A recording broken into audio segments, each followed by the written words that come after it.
Hello, welcome to Woodline Tracking.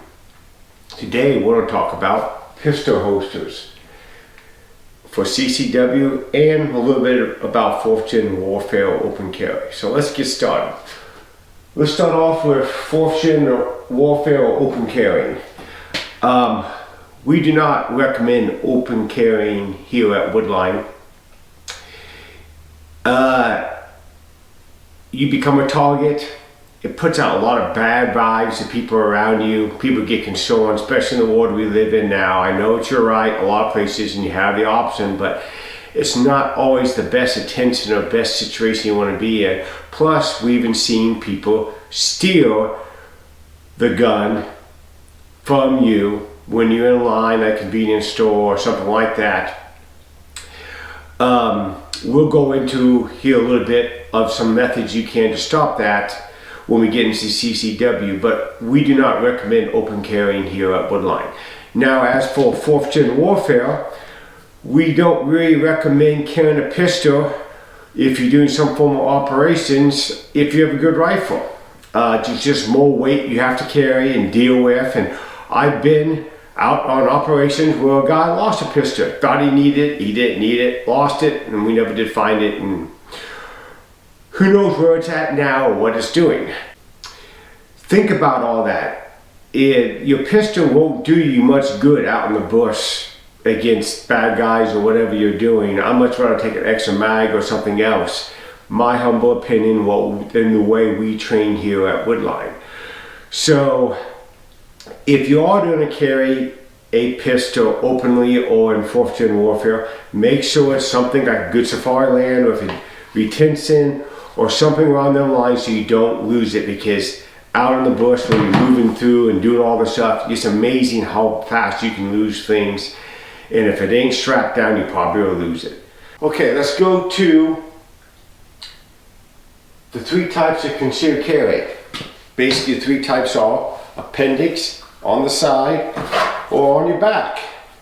We do not recommend on your back. That's probably the least favorite here, and we do not recommend you do it for the main reasons of, if you fall on your back, you can injure yourself. It's the easiest to steal, and there's not much of a way to stop somebody from stealing it, as we'll go in the future here of some methods you can use. And it's slow. It's one of the slower ways compared to appendix and on the side. So we do not recommend carrying the back as professionally. The 2 ways we do recommend, and our favorite way, is appendix. We like appendix. It's fast.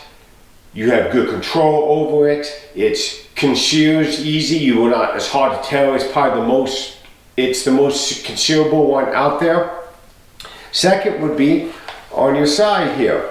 A lot of people carry it on the side, and that works good. You could draw it fast. You could protect it from someone from stealing it.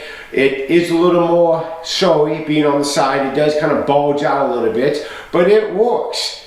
The biggest thing that we try to train people is position your hands in your body when you are carrying.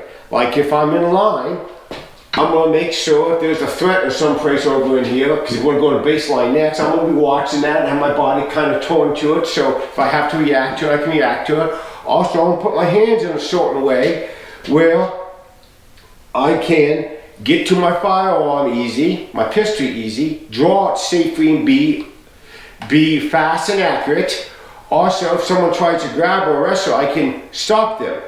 The side, you can do the same thing. If you have it in here, just put your phone like in your pocket here, like this, watch around, look, and if someone tries to come in, your hands are there to stop them from stealing your pistol if they know you have it. Also, learning your baseline and using the baseline method that we speak about in our handbook.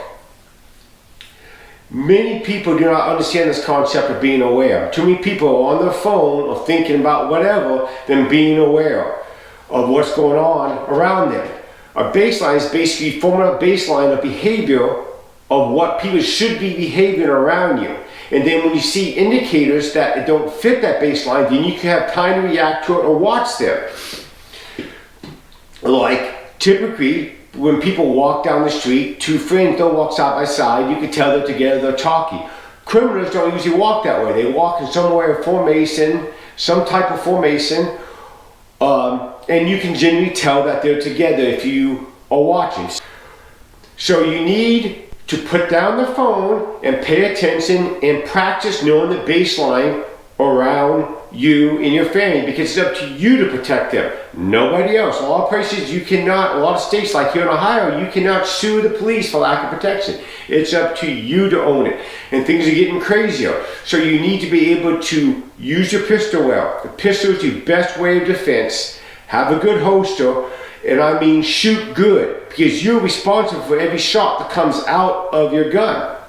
And many people just check a box and think I'm ready to go, have no idea of when they can use force or when they can't use force. We use a thing called the force ladder. As they go up, the threat goes up, we go up. We talk about it in our book. Good awareness and good tactics is crucial for good security. And again, many people have no idea. They just say, I got my CCW card, or I took one class, and they don't own it. I urge you, if you truly want to protect your family, you need to be on your game, because they might be on the game and you just might lose. Remember, time will go on, but your life may not.